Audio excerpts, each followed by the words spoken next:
Believe it or not, but Resident Evil Requiem has done what no other Resident Evil game has. It nearly made me cry, and in a good way. And now that I've finished the entire 12-hour adventure or so, I have to say that my favorite Resident Evil game is, well, it's still Resident Evil 4. But Requiem might not be that far behind it, because despite a few underdeveloped gameplay elements, it's consistently an incredibly entertaining adventure, with a great mix of gameplay styles and a compelling story.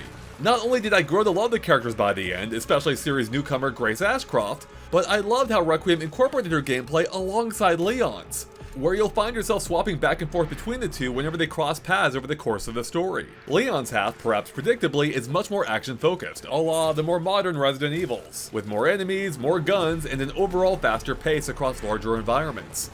Whereas Grace's half is a throwback to the slower, more methodical style of gameplay of the classic Resident Evils, with a much more limited inventory, little ammo, close encounters, and plenty of backtracking across the same map to find everything that you'll need. Now thankfully, the environments are rarely overly large or complex, so it rarely feels tedious. Grace's segments are also, by far, the more frightening, particularly in the first third of the game, when your inventory is at its smallest and you'll encounter Hulk-sized monsters roaming the hallways, necessitating you to find alternate pathways, and often in a hurry.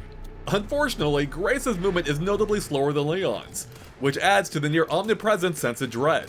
And she directly plays into that anxiety too, because unlike Leon, who's an older, grizzled cop and been through all this before, she's a rookie FBI agent who's never seen a zombie before in her life, and she acts like it. She whimpers in fear when running around, and even trips in trying to get away. And to be fair, who among us wouldn't be terrified of coming face to face with this thing?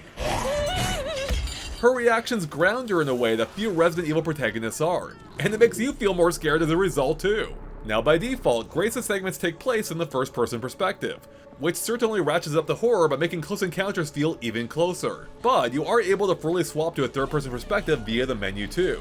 And that goes for Leon's sections too, only in the reverse order, as his are third-person by default. I personally gravitated toward third-person myself for both of them, as I like people to see my character and around my character.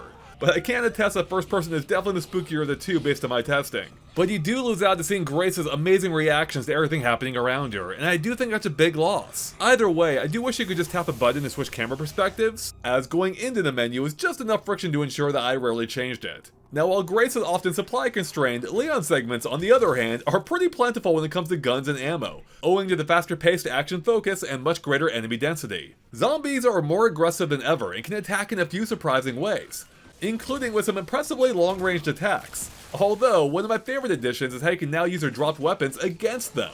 Oh, how the chainsaws have turned! That's an expression, right? And let me tell you, this felt amazing.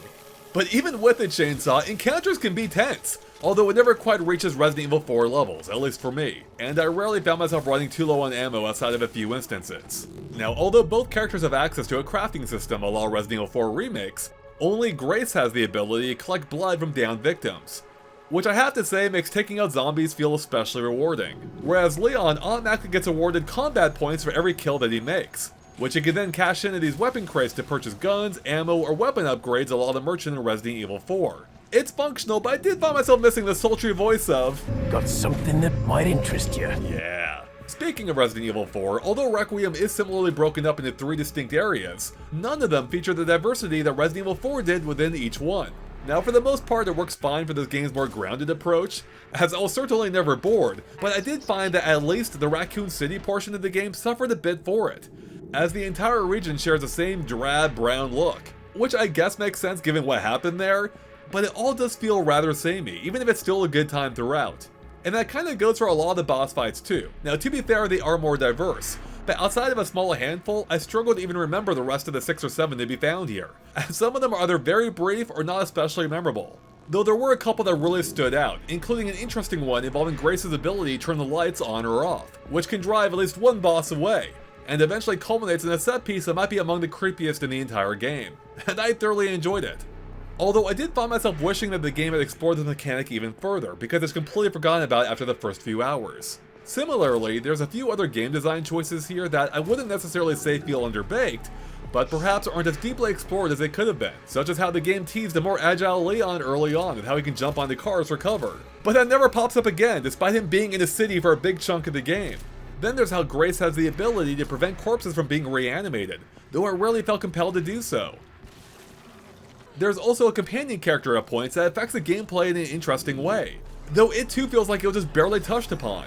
There's also a surprising lack of puzzles throughout the journey, because outside of a handful early on, I don't think I can recall any others. When it comes to the presentation, this is almost certainly the best looking game in the entire series. Like, when I first stepped out onto this street, it genuinely felt like I was in that Unreal Engine 5 Matrix demo, with a world that feels alive, at least for now, as cars, trains, and people zip up and down the street. The lighting is also fantastic throughout the game, and I loved how it will play off Grace's hair at points. But where Requiem really shines beyond any other Resident Evil game is in the story, and more so, the characters. Leon, who's once again portrayed by Nick Apostolides from the Resident Evil 2 and Resident Evil 4 remakes, is a blast as always, with his classic zingers punctuating key moments. Well, that's my cardio for the week. But it's really Grace, as portrayed by Angela Santabalno, who breathes new life into this story. Not just her believable reactions to these horrifying scenarios, but also how she relates to the characters that she encounters, including Leon and others. There were a few moments here that truly moved me, which I wasn't expecting, and it's all brought to life through these amazing performances and fantastic facial animation.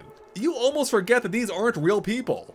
And when you take it all together, the compelling story, the great characters, and the unique mix of gameplay, Resident Evil Requiem might actually be one of the best representations of what Resident Evil can be. Even if it may not quite reach the insane highs of Resident Evil 4 in the gameplay sense, this game is still a wonderful achievement, and I liked Resident Evil Requiem a lot. And with that, hey, thanks for watching our review of Resident Evil Requiem. If you enjoyed it, please consider clicking that subscribe button and ringing that bell for more. Okay, I don't know if you heard that, but my cat literally ringed her bell as I was saying that. That was not planned. She did me a solid there.